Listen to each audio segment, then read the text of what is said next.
TMC সরকার চলে গেল, BJP সরকার এসে গেল, তাহলে কি এবার ভাতাগুলো সব বন্ধ হয়ে যাবে?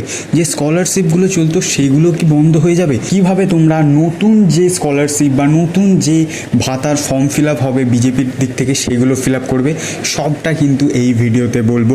কত টাকা পেতে পারো এবং কারা কারা বাদ যেতে পারে সেটাও কিন্তু এই ভিডিওতেই বলবো তোমার। দেখো, বিজেপি সরকার কিন্তু এসে গিয়েছে, তোমরা অলরেডি রেজাল্ট দেখে নিয়েছো।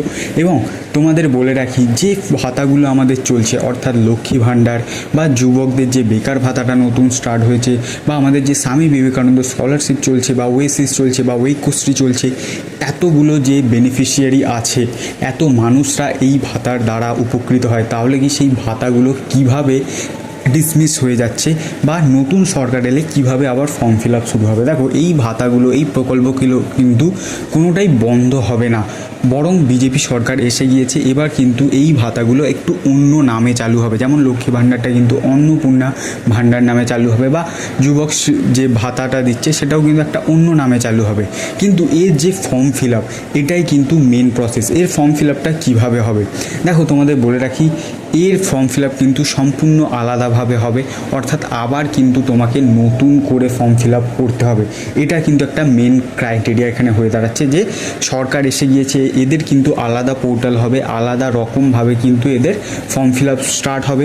হয়তো তোমার বাড়ি বাড়ি গিয়ে ফর্ম ফিল আপ হতে পারে, বা এটা কিন্তু তোমাদের নির্দিষ্ট যে তোমাদের পঞ্চায়েত আছে বা ব্লক আছে বা তোমাদের যে পুরসভা আছে সেখানে কিন্তু ফর্ম ফিল আপ হবে।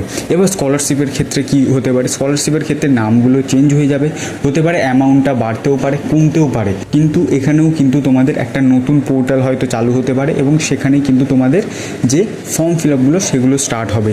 অর্থাৎ যারা এইবারে যারা ফর্ম ফিল আপ করেছে তাদের চিন্তা পাওয়ার কোনো দরকার নেই, তারা কিন্তু সেই পোর্টালেই এবং সেই ডেটাতেই কিন্তু তোমরা টাকাটা পেয়ে যাবে। এবার আসা যাক টাকা পয়সার ব্যাপারে। টাকা পয়সা কি বাড়তে পারে? দেখো, যেমনটা কিন্তু এখানে যুবকদের ক্ষেত্রে এবং যেটা লক্ষ্মী ভাণ্ডারের ক্ষেত্রে বলা হয়েছিল, যে সরকার আসলে কিন্তু সেটা 1,500 থেকে 3,000 হবে।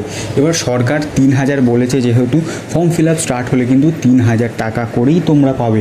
এবার স্কলারশিপের ক্ষেত্রে কিন্তু কোনো বড় আপডেট নেই। এখানে আরও একটা আপডেট আছে, যেগুলো ক্ষেত মজুর বা ভূমিহীন ক্ষেত মজুর বা যাদের জমিতে যারা টাকা পেতে বছরে একটা কৃষকদের, সেই টাকা পয়সাও কিন্তু সেই বাড়ার কোনো কথা এখানে বলেনি বিজেপি সরকার, যতটা আমি জানি। তবে হ্যাঁ, নতুন করে ফর্ম ফিল আপ স্টার্ট হবে এবং যারা আগের বেনিফিশিয়ারি ছিলে তারাও পাবে, এবং নতুন করে যারা পেতে না তারাও কিন্তু পাবে।